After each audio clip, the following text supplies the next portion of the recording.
আসসালামু আলাইকুম রহমতুল্লাহি ওয়াবারাকাতু। দোয়া মানে হচ্ছে আল্লাহর কাছে চাওয়া, নিজের জন্য, অন্যের জন্য মঙ্গল কামনা করা, আল্লাহকে ডাকা। রাসূলুল্লাহ সাল্লাল্লাহু আলাইহি ওয়াসাল্লাম দোয়াকে ইবাদতের মূল হিসেবে উল্লেখ করেছেন। সুখে দুঃখে বিপদে আপদে প্রতি মুহূর্তে বান্দা আল্লাহর কাছে চাইলে আল্লাহ তাআলা খুশি হন।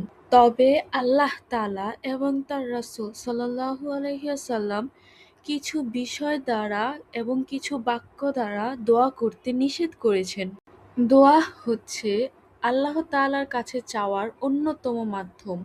পবিত্র কুরআনে আল্লাহ তাআলা বলেছেন, আর তোমাদের রব বলেছেন, তোমরা আমাকে ডাকো, আমি তোমাদের ডাকে সাড়া দেব। সূরা মুমিন আয়াত নং ৭। তবে ইসলামে কোনো কোনো বিষয় বা কোনো কোনো বাক্য দ্বারা দোয়া করা সম্পূর্ণভাবেই নিষিদ্ধ। অনেক সময় মানুষ রাগান্বিত হয়ে, অধৈর্য হয়ে নিকট আত্মীয়দের এবং সন্তান-সন্তানাদির উপর বদদোয়া করে, তার পরিণামের ভিতর তোয়াক্কা না করে। এই জন্যই আল্লাহ তাআলা বলেন, আর মানুষ যেভাবে কল্যাণ কামনা করে, ঠিক সেভাবেই অকল্যাণ কামনা করে। বস্তুত মানুষ খুব বেশি তাড়াহুড়া প্রবণ। সূরা বনী ইসরাঈল আয়াত নং ১১। মানুষ হতাশায় ডুবে গিয়ে ঋণের বোঝা এবং বিভিন্ন ধরনের বিপদ-আপদ থেকে শুরু করে কষ্টে বেদনায় অধৈর্য হয়ে নিজের মৃত্যু কামনা করে। এটা একদমই উচিত নয়। প্রিয় নবী সাল্লাল্লাহু আলাইহি ওয়াসাল্লাম তার উম্মতদের কঠিন বিপদের সময়ও মৃত্যু কামনা করতে নিষেধ করে গিয়েছেন।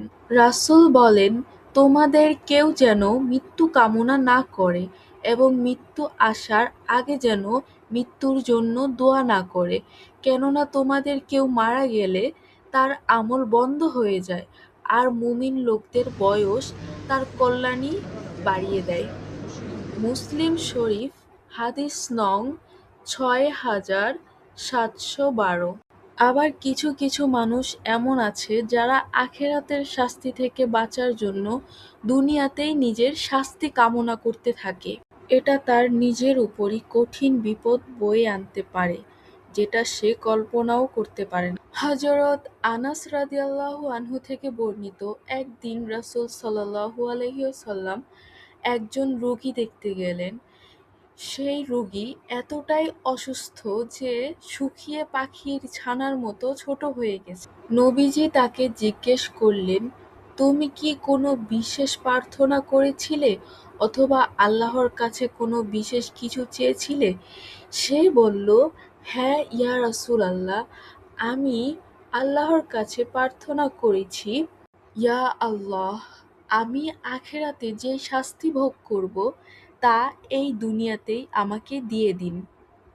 রাসূল সাল্লাল্লাহু আলাইহি ওয়াসাল্লাম বললেন, সুবহানাল্লাহ, তোমার এমন সামর্থ্য নেই যে তুমি তা বহন করবে, অথবা তুমি তা সহ্য করতে পারবে না, তুমি এমন কিছু বললে না কেন? হে আল্লাহ, আমাদের কল্যাণ দাও পৃথিবীতে এবং কল্যাণ দাও পরকালে, আর জাহান্নাম থেকে আমাদের রক্ষা করো। বর্ণনাকারী বলেন, তখন তিনি তার জন্য আল্লাহর কাছে দোয়া করলেন। আল্লাহ তাআলা সেই রোগীকে সুস্থ করে দিলেন।